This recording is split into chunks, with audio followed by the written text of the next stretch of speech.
Sistem Informasi Kesehatan.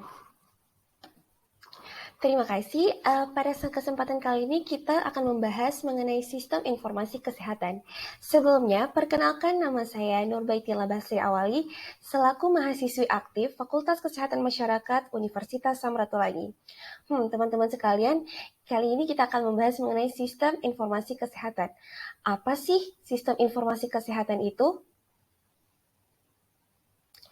Sistem informasi kesehatan menurut World Health Organization atau WHO mendefinisikan bahwa upaya terpadu untuk mengumpulkan, memproses, melaporkan, dan menggunakan informasi serta pengetahuan kesehatan untuk memengaruhi para pembuat kebijakan, tindakan program dan penelitian yang sangat penting dan berfungsi untuk sistem kesehatan secara efektif di dunia.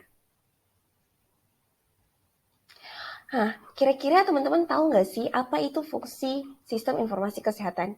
Sistem informasi kesehatan ini memiliki 4 fungsi. Yang pertama yaitu memberikan informasi kesehatan mengenai faktor risiko yang berkaitan dengan penyakit-penyakit yang ada. Yang kedua, mortalitas dan morbiditas. Dan yang ketiga, cakupan layanan kesehatan. Dan yang terakhir yaitu sumber daya sistem kesehatan. Selanjutnya kita akan membahas mengenai informasi dan data. Informasi kesehatan sendiri menopang seluruh sistem kesehatan guna memperkuat penatagunaan, digunakan dalam perencanaan yang strategis, dan penetapan prioritas masalah, serta dalam diagnosis dan manajemen klinis, jaminan dan peningkatan kualitas dan epidemi global. Sedangkan data sendiri, teman-teman, data ini digunakan untuk melacak kinerja, memantau kemajuan, dan mengevaluasi efektivitas, efisiensi, dan dampak dari pelayanan kesehatan. Selanjutnya yaitu 6 komponen sistem informasi kesehatan. Terdapat 6 komponen sistem informasi kesehatan. Yang pertama yaitu sumber dayanya.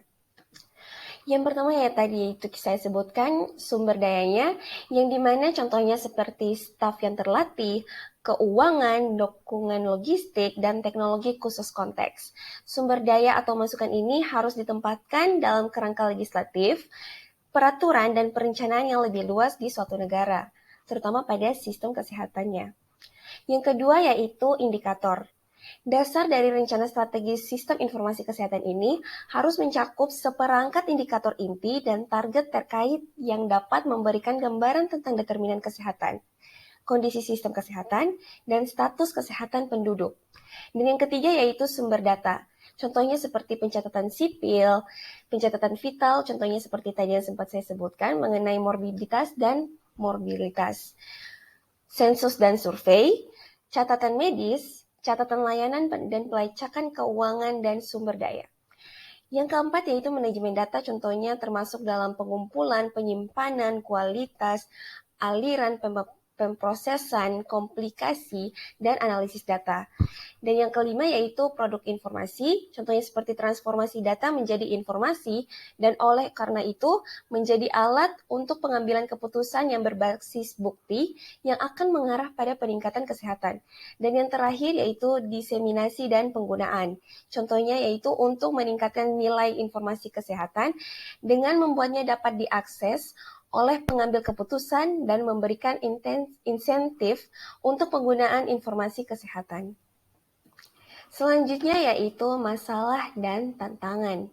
Masalah dan tantangan sistem informasi kesehatan ini contohnya seperti terbatasnya peran sistem informasi dalam prioritas penelitian dengan pengetahuan hoax, terputus-putus, dan kumpulan fakta, angka, dan sudut pandang yang tidak sistematis.